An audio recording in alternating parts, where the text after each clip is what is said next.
Welcome to the fourth part of this tutorial series on Edexcel GCSE RE Unit 10.1. In this part we'll look at the importance of Christian beliefs about love of God. In this section there is an essential biblical text that you must know. In the Gospels, Jesus is approached by a scribe who was an expert in the Jewish religious law and was asked which is the most important commandment. The scribe was referring to what Jews referred to as the law of Moses. More on this in Unit 10.4. By asking Jesus this question, the scribe was trying to establish what particular part of the law Jesus would choose to emphasise. Here is the text in full using Mark's Gospel. One of the teachers of the law came and heard them debating. Noticing that Jesus had given them a good answer, he asked him, "Of all the commandments, which is the most important?" "The most important one," answered Jesus, "is this. Hear, O Israel, the Lord our God, the Lord is one. Love the Lord your God with all your heart, and with all your soul, and with all your mind, and with all your strength. The second is this. Love your neighbour as yourself. There is no commandment greater than these." Christians have often taken these two commandments as a basis for Christian living. Conveniently, the Edexcel exam board have taken the same approach in distinguishing between love of God and love of others. This video will deal with love of God, while part 5 will look at love of others. So how does a Christian show their love of God? Here are a number of possible examples. Firstly, the primary way in which a Christian can show their love or devotion to God is through worship. This means praising God through specific acts of worship offered by the church. This might mean participating in the sacraments, such as regularly going to Mass or confession. It might be exhibited through other acts of religious devotion, such as saying the Rosary, participating in adoration of the Blessed Sacrament, or going on pilgrimage. All of these acts show love of God because they involve a person giving up time and devoting that time to worshipping or praising God. Secondly, and an extension of the first point, is the importance of prayer. In a normal relationship between two people who love each other, communication is essential. This is also true with God. A person who wants to show their love of God and maintain a healthy personal relationship with Him must use communication and prayer to enable the relationship to grow. This might come across through regular formal prayers, such as the morning and evening prayer of the church, or it may be shown through regular praying informally to God throughout the day, or at particular times like before meals or bedtime. Thirdly, a person shows their love for God through being obedient to His will. Just as a child shows love and respect for their parents, so a Christian shows love for God by obeying Him. This might be in relation to following Christian teaching on a day-to-day basis. For example, things like not swearing, giving to a homeless person, and not eating meat on a Friday could all be considered small acts of obedience to God's teachings. Fourthly, a person can show their obedience and love for God by following their vocation. This could be a Christian who is called to do a specific job, such as a nurse or a police officer. It could refer to a person who is called to the religious life, as a priest or a monk or nun. This shows love for God by being obedient to Him, as well as using God-given talents to honour God. This could also be reflected in the way a person serves the church. For example, someone with a good singing voice might show love for God by using their voice as part of a church choir. This allows that person to express their love of God, as well as helping other people to show their love of God through worship. Finally, a person who is in love with someone will often find it difficult to not tell their friends about their love, often to the annoyance of their friends. And so too with God. A Christian is called to share their love of God with other people. This is called evangelism and is an important responsibility for all Christians to tell other people the gospel, the good news of the love of God. So why do Christians show their love for God?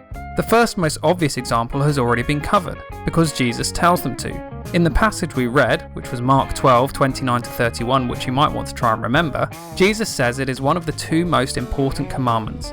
The Bible does expand on this a little and provide some slightly more detailed answers. For example, secondly, many theologians have noted that Jesus' answer to the scribe effectively covers all of the 10 commandments and sums them up into 2. The first 4 commandments are about love of God, and the last 6 are about love of others. Since Christians are called to follow the 10 Commandments, which are found in Exodus chapter 20, and love of God is effectively half of the 10 Commandments, then it makes sense for Christians to show love for God. Thirdly, the first letter of St. John says, "This is how God showed His love among us. He sent His one and only Son into the world that we might live through Him. This is love, not that we loved God, but that He loved us and sent His Son as an atoning sacrifice for our sins." In other words, Christians are called to love God because God loved them first, as shown by sending Jesus to die for the sins of the world. Remember John 3:16, the famous quote from part 3, "For God so loved the world that He gave His only Son."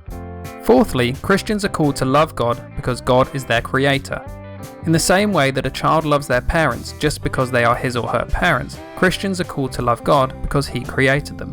St. Augustine said, Man is one of your creatures, Lord, and his instinct is to praise you. The thought of you stirs him so deeply that he cannot be content unless he praises you, because you made us for yourself, and our hearts find no peace until they rest in you.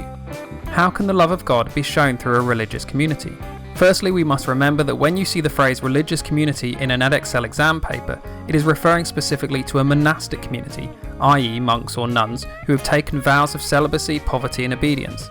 There'll be a bit more about this in Unit 10.4. For the purpose of this revision video, I will use the Carmelites as an example of a religious community who are well suited to show their love of God. The Carmelites are a religious order originally founded in the 12th century on Mount Carmel in Israel. Although most commonly thought of as an order of nuns, probably due to films like Sister Act, it in fact has communities of monks and nuns throughout the world. The Carmelites can be found living in what is called an enclosed contemplative community. The word enclosed means that part of their solemn vows include a strict separation from the affairs of the outside world. The purpose of the separation is to prevent members becoming distracted from their lives of prayer and devotion. The word contemplative refers to the aspect of the community life that concentrates on silence, prayer and contemplation of God. At a practical level, these communities spend their day centred on a number of key activities. Firstly, the prayer of the church. The community will gather together several times a day to pray the divine office or prayer of the church. Secondly, the Eucharist. Where possible, the community will gather daily to celebrate the sacrament of the Eucharist. Thirdly, communal living. Religious brothers and sisters take a vow of poverty, which means giving up all material possessions and sharing all things in common within the community. Fourthly, manual work. All members of the community contribute to the ongoing practicalities of living together, such as domestic chores or food preparation. The strict timetable of the community means that all its members spend up to half their day in prayer, worship and contemplation of God, allowing most of their time to be spent showing their love for God. To conclude, by living away from the world and remaining celibate, members of the Carmelite community are able to fulfill their mission to be able to concentrate on God alone and not be distracted by worldly affairs such as money, relationships and work. Thanks for watching. I've been Mr. McMillan. That's the end of part 4. If you found this useful, then please give it a thumbs up, feel free to subscribe, follow me on Twitter, and you can also download audio versions of these videos from iTunes.